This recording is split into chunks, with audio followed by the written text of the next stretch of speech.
In November 2006, Microsoft executives believed they had Apple exactly where they wanted them. The iPod had been dominating the portable music market for 5 years, raking in billions while Microsoft watched from the sidelines. But now, armed with a sleek brown device they called the Zune, Microsoft was ready to dethrone the iPod and claim their rightful place as the kings of cool. The Zune wasn't just another MP3 player, it was Microsoft's declaration of war against Apple's cultural dominance. Company officials boldly predicted they would capture 30% of the portable music player market within 3 years. Instead, they created what would become the most ridiculed consumer electronics device in history. A cautionary tale so legendary that getting Zuned became Silicon Valley slang for spectacular product failure. This is the story of how Microsoft spent over $1 billion trying to outcool Apple and instead became the punchline of the tech industry. The Zune project began in 2005 when Microsoft realized they had made a catastrophic strategic error. While they had been focused on licensing their Windows media technology to other companies, Apple had built an integrated ecosystem that controlled everything from the device to the software to the music store. The iPod wasn't just winning because it was a better MP3 player, it was winning because Apple had created a seamless end-to-end experience. Microsoft's response was to abandon their existing partners and build their own iPod killer from scratch. They assembled a team of over 200 engineers and designers, poached talent from Apple and other consumer electronics companies, and set up a dedicated division with one mission: destroy the iPod. The project was given unlimited resources and direct support from CEO Steve Ballmer, who saw the Zune as Microsoft's chance to prove they could create consumer products as desirable as Apple's. But from the very beginning, Microsoft's corporate culture clashed with the realities of creating a cool consumer device. The first warning sign should have been the name. Microsoft went through dozens of potential names before settling on Zune, a word that meant absolutely nothing but tested well in focus groups. The original Zune came in 3 colors: black, white, and brown. Yes, brown. While Apple was making the iPod available in sleek silver and pristine white, Microsoft chose brown as their signature color, claiming it was earthier and more authentic than Apple's sterile aesthetic. The device itself was significantly larger and heavier than the iPod, with a small 3-inch screen and a peculiar navigation pad that Microsoft called the Zune Pad. But the real selling point was supposed to be wireless sharing. Microsoft had built Wi-Fi capability into the Zune, allowing users to beam songs to other Zune owners nearby. They called this feature squirting, apparently oblivious to the unfortunate connotations of that particular verb. The shared songs would expire after 3 days or 3 plays, whichever came first, because Microsoft was terrified of enabling piracy. It was a feature that sounded revolutionary in boardroom presentations, but required one crucial element to be useful. Other people actually had to own Zunes. The launch campaign was Microsoft's attempt to position themselves as the anti-Apple, the choice for people who were too cool for the mainstream iPod. They hired advertising agency 72 and Sunny to create edgy, rebellious marketing that would appeal to younger consumers. The ads featured abstract art, indie music, and the tagline, "Welcome to the Social." Microsoft spent over $50 million on the initial marketing blitz, plastering Zune ads on billboards, buses, and websites across the country. They partnered with MTV and sponsored music festivals, desperately trying to associate the Zune with hip, underground culture. But there was something fundamentally awkward about Microsoft, the staid enterprise software company, trying to be cool. The Zune marketing felt forced and inauthentic, like your dad trying to use teenage slang. Apple's iPod ads, by contrast, were simple and elegant, silhouettes dancing against colorful backgrounds. Apple didn't need to try to be cool, they just were cool. Microsoft's efforts to manufacture coolness only highlighted how uncool they actually were. The technical execution was equally problematic. Microsoft had partnered with Toshiba to manufacture the hardware, essentially rebadging Toshiba's Gigabit player with Microsoft software. This meant Microsoft didn't have full control over the manufacturing process or component costs. The Zune software was built on top of Windows CE, making it slow and clunky compared to the iPod's streamlined interface. Even worse, Microsoft made the baffling decision to make the Zune incompatible with existing Windows Media Player libraries. Users who had spent years building digital music collections in Microsoft's own software couldn't transfer their music to Microsoft's own device without converting everything through the Zune software first. The Zune Marketplace, Microsoft's answer to iTunes, launched with fewer than 2 million songs compared to iTunes' 3.5 million. But the most damaging problem was reliability.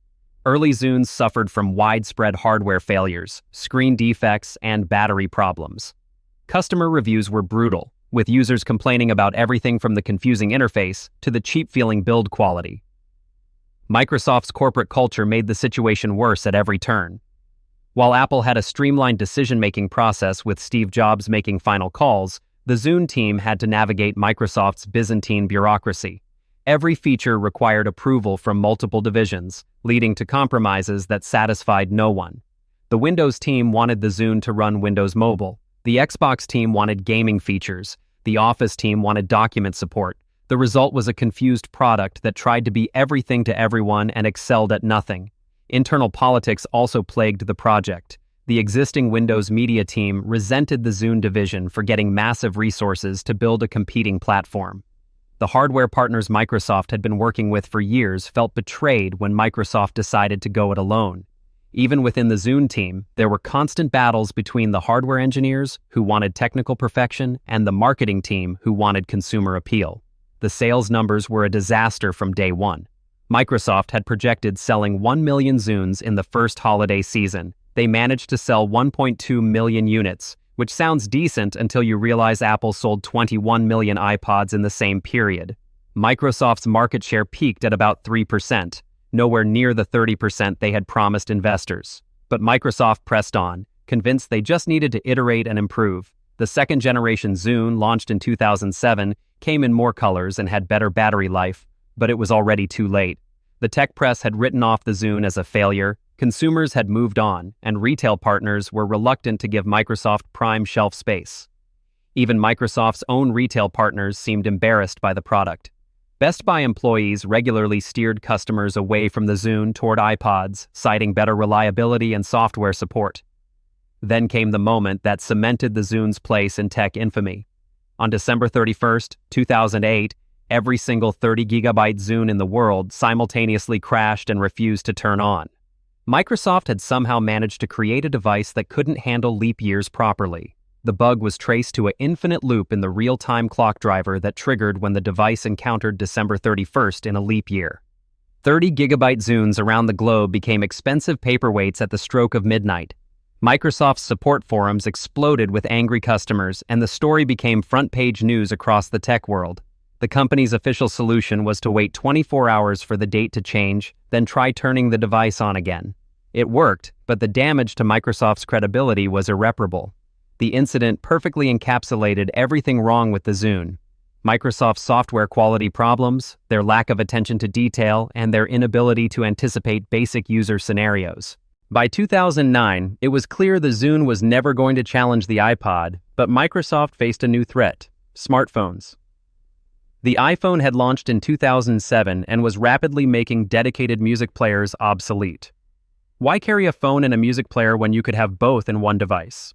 Microsoft's response was to pivot the Zune into a platform, launching Zune HD in 2009 with a touchscreen interface and app support. The Zune HD was actually a decent device, with a beautiful OLED screen and surprisingly good performance. But it was too little, too late. Consumers had already moved to smartphones, and Microsoft's own Windows Mobile platform was losing ground to iPhone and the newly launched Android. The Zune HD sold fewer than 500,000 units in its first year, compared to over 20 million iPhones. Microsoft was now competing not just with Apple's iPod, but with Apple's iPhone, Google's Android ecosystem, and their own smartphone ambitions. The final nail in the Zune's coffin came from within Microsoft itself.